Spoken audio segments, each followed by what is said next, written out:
क्या एक social media post दो बड़े देशों के रिश्तों में भूचाल ला सकती है?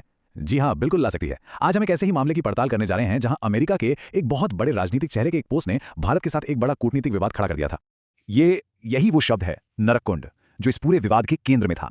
ये शब्द अमेरिका के पूर्व राष्ट्रपति डोनाल्ड ट्रंप ने एक पॉडकास्टर की पोस्ट को शेयर करते हुए इस्तेमाल किया था। तो चलिए जरा गहराई से समझते हैं कि ये पूरा मामला आखिर था क्या। इस विश्लेषण में हम सिर्फ ये नहीं जानेंगे कि क्या हुआ, बल्कि ये भी समझेंगे कि आज के डिजिटल दौर में कूटनीति के लिए इसके क्या मायने हैं और भारत अमेरिका की जो मजबूत दोस्ती है उस पर इसका क्या असर पड़ा। तो देखिए, ये सब शुरू हुआ जब पूर्व राष्ट्रपति ट्रंप ने रेडियो होस्ट माइकल सैविज की एक पोस्ट को रीपोस्ट कर दिया। अब उस पोस्ट में भारत और वैसे चीन के लिए भी बेहद अपमानजनक भाषा का इस्तेमाल किया गया था। सोशल मीडिया की दुनिया में शायद ये बस एक और पोस्ट थी, लेकिन अंतर्राष्ट्रीय राजनीति में इसने एक बड़ा तूफान खड़ा कर दिया।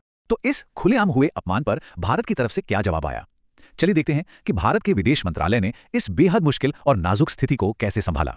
ये था भारत के विदेश मंत्रालय के प्रवक्ता रणधीर जायसवाल का आधिकारिक बयान। अब जरा इस बयान की भाषा पर गौर कीजिए। ये सीधी है, कड़ी है, लेकिन साथ ही साथ बेहद सधी हुई और कूटनीतिक भी। विदेश मंत्रालय के इस बयान के पीछे की जो रणनीति है उसे समझना बहुत जरूरी है। देखिए, एक तरफ तो ये साफ साफ विरोध जता रहा था, लेकिन दूसरी तरफ ये बड़े कूटनीतिक रिश्ते को बचाने की भी कोशिश थी। और सबसे अहम बात, भारत ने सीधे तौर पर ट्रंप का नाम नहीं लिया। ऐसा करके इस मुद्दे को व्यक्तिगत बनाने से बचाया गया और पूरा फोकस सिर्फ उस आपत्तिजनक टिप्पणी पर रखा गया।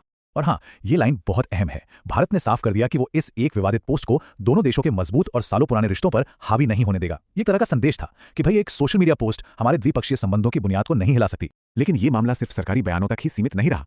चलिए अब देखते हैं कि इस विवाद की गूंज कूटनीतिक गलियारों से बाहर आम लोगों और समुदायों के बीच कैसे सुनाई दी। अमेरिका में रहने वाले भारतीय समुदाय की एक बड़ी संस्था हिंदू अमेरिकन फाउंडेशन ने इसकी बहुत कड़ी निंदा की। उनकी प्रतिक्रिया से यह साफ पता चलता है कि ऐसी बातों का असर जमीनी स्तर पर वहां रह रहे लोगों पर कितना गहरा पड़ता है।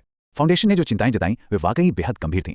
उन्होंने इस सोशल मीडिया पोस्ट को असल दुनिया के खतरों से सीधे सीधे जोड़ दिया। उनका तर्क था कि जब बड़े और प्रभावशाली नेता ऐसी भाषा का इस्तेमाल करते हैं या उसे बढ़ावा देते हैं तो इससे समुदायों की सुरक्षा सीधे तौर पर खतरे में पड़ जाती है। और भारत में भी इस मुद्दे पर राजनीतिक हलचल हुई। कई नेताओं ने इस पर अपनी प्रतिक्रिया दी, जिससे पता चलता है कि यह मामला सिर्फ विदेश नीति तक ही सीमित नहीं रहा, बल्कि देश के अंदर भी इस पर काफी चर्चा हो रही थी। चलिए अब बात करते हैं अमेरिकी प्रतिक्रिया की और ये समझने की कोशिश करते हैं कि ये पूरी घटना भारत और अमेरिका के रिश्तों के बारे में हमें क्या बताती है।